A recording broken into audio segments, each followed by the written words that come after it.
Shalom Bapak Ibu Saudari yang terkasih, kita kembali bertemu dalam Bina Iman GKI Klasi Solo.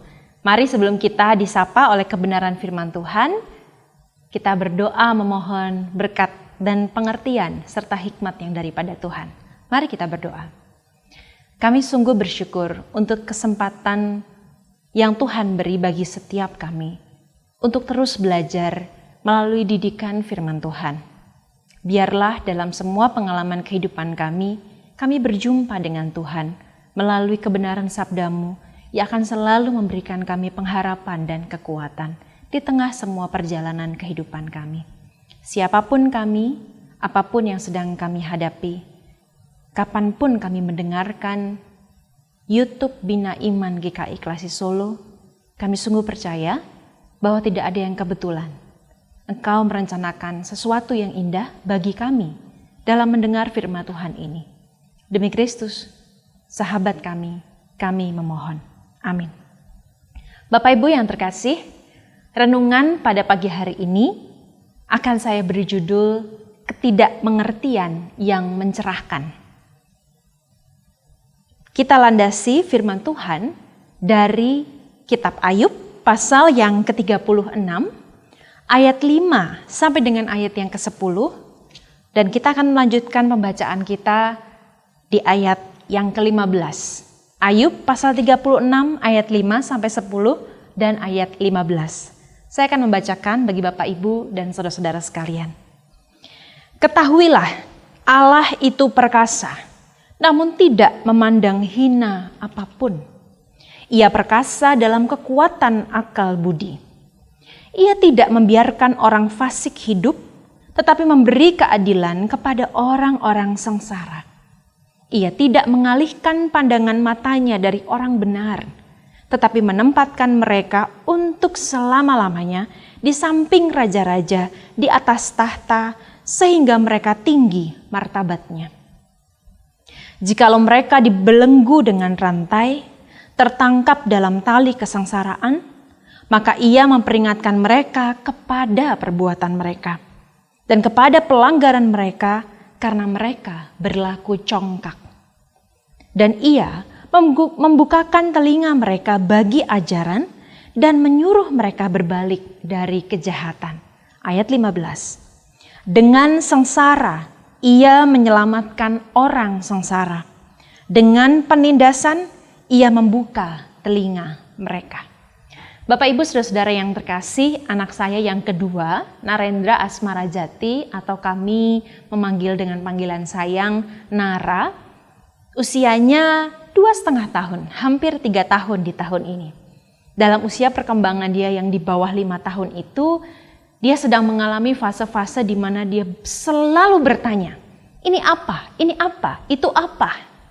Selalu setiap kali ketika dia menemukan hal baru, atau hal yang sudah dia tahu, tapi dia selalu ingin bertanya. Kadang itu menjadi lucu, tapi kadang juga melelahkan. Mungkin Bapak Ibu saudara-saudara yang sudah punya anak, waktu anaknya berumur balita, keingintahuan itu menjadi sebuah hal yang menarik tapi juga melelahkan. Namun di samping itu Bapak Ibu, kalau kita mau merenungkan kembali, keingintahuan menjadi hal yang baik yang akan selalu berkembang dalam hidup kita, sehingga kita akan senantiasa selalu ingin belajar, haus pada jawaban, haus pada proses pembelajaran. Tapi keingintahuan kita yang tidak terbendung tentang mengapa hal-hal tertentu terjadi dalam kehidupan kita, salah satunya penderitaan, kesengsaraan, kesedihan, atau hal-hal yang mendatangkan air mata. Dan ketika kita mulai bertanya, mengapa Tuhan aku mengalami ini? Kadang-kadang bisa menjadi sebuah proses pembelajaran dan pendewasaan iman yang luar biasa. Tapi berhati-hatilah, kadang-kadang juga bisa menyesatkan kita pada sebuah kesombongan untuk menantang Tuhan. Bagaimana bisa saya, mungkin begitu kita pernah berpikir, yang sudah hidup baik tetap mengalami penderitaan. Inilah konteks yang tadi yang kedua saya katakan, yang dialami oleh Ayub. Dia pada satu titik dalam pergumulan kehidupannya yang sangat amat tidak mudah itu, pada akhirnya berani menantang dan bertanya kepada Allah, Mengapa aku pantas, kalau bisa disimpulkan seperti itu, hidup dengan penderitaan sedemikian rupa. Dan kita semua sudah tahu bahwa 3 sahabatnya sudah menasihati.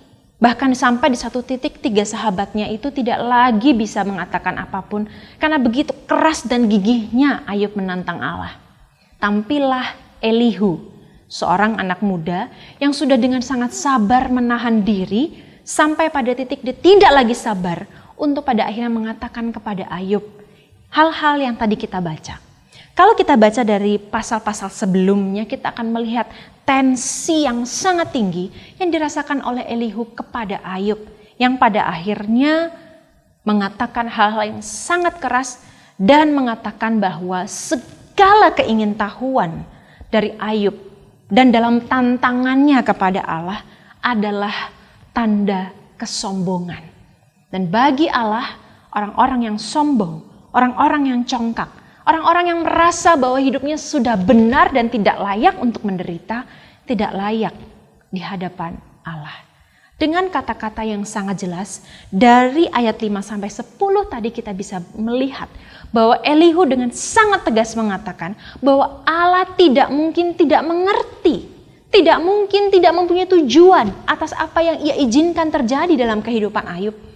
Allah begitu besar dan akal budinya tidak mampu kita raih, kita capai, untuk pada akhirnya kita mampu tahu dan seharusnya percaya, begitu kata Elihu begitu ya, kalau kita bisa simpulkan dengan bahasa sehari-hari, kamu gak layak bertanya seperti itu Ayub. Mengapa?